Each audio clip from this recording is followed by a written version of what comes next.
Alors pourquoi François Hollande ferait changer d'avis le gouvernement allemand, réussirait ce que Nicolas Sarkozy ne parvient pas à faire?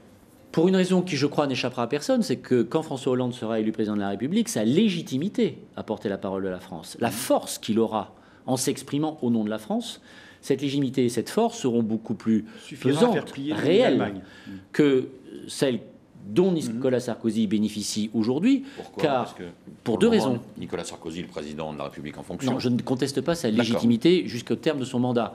Mais chacun voit bien que depuis 2007, Nicolas Sarkozy a beaucoup changé d'avis, y compris auprès de Mme Merkel, et donc sa parole s'est affaiblie. Chacun voit bien aussi que la politique qu'il a menée depuis 2007 aboutit à ce que la parole de la France soit considérablement affaiblie. Au moins pour ces deux raisons-là, on peut penser, je crois de façon assez judicieuse, que François Hollande aura une parole plus forte. J'ajoute que le temps aura passé, plusieurs mois, qui démontreront que la vision qu'ont les Allemands de la sortie de la crise en Europe est une vision, je le crains, insatisfaisante, raison pour laquelle je parlais de compléter ça veut le dire traité. Tout ce que vous êtes en train de dire, M. Cahuzac, ça veut dire que si jamais François Hollande est élu président de la République, les relations entre la France et l'Allemagne, parce qu'Angela Merkel, elle, sera encore en poste, je crois, pour 15-16 mois, à septembre 2013, je crois, ça veut dire que ça va ouvrir quand même une période qui va être compliquée entre la France et l'Allemagne.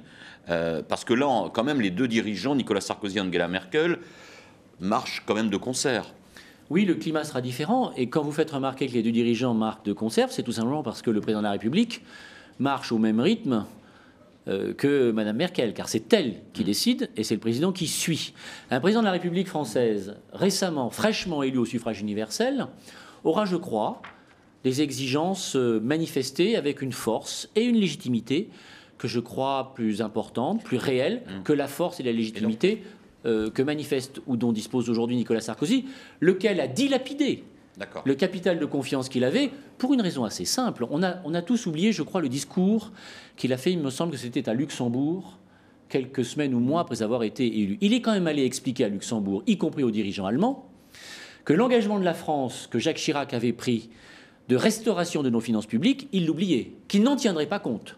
Que dès lors que ça contredisait, contrecarrait les politiques qu'il souhaitait mettre en œuvre et pour lesquelles il avait été élu, il décidait de ne pas en tenir compte. C'était au début de son mandat, ça. 2007, c'est-à-dire qu'il a dilapidé le capital confiance qu'il pouvait avoir d'emblée auprès des Allemands en leur expliquant que la France aggraverait son déficit, mais que lui mettrait en œuvre la politique pour laquelle, disait-il, les Français l'avaient élu. De fait, il a mis en œuvre cette politique, ça a été TEPA. Les Allemands ont bien vu que ces 10 milliards d'euros par an ne seraient financés que par l'emprunt du premier au dernier euro, et c'est à la suite de cette déclaration. C'est à la suite des propos de Nicolas Sarkozy indiquant que la convergence franco-allemande que Jacques Chirac avait déjà manifesté comme étant un objectif fort pour la France, c'est à partir du moment où Nicolas Sarkozy a indiqué à l'époque que cette convergence n'était plus sa priorité. Souvenez-vous, il se tournait vers le bassin méditerranéen à l'époque, que les Allemands ont décidé de protéger leur pays et leur économie de la France et de ses défauts. Et c'est à la suite de cela que les Allemands ont souhaité élaborer puis adopter une règle d'or. Pour se protéger de Nicolas Sarkozy et des politiques qu'il mettrait en œuvre. Et d'une certaine manière, la meilleure règle d'or que les Français pourraient adopter, c'est de ne pas voter pour lui au mois de mai prochain. C'est donc la règle d'or version socialiste. Non, c'est la règle d'or version allemande. C'est pour se protéger des politiques de Nicolas Sarkozy. La règle d'or version socialiste, c'est de ne pas voter Sarkozy. Bon.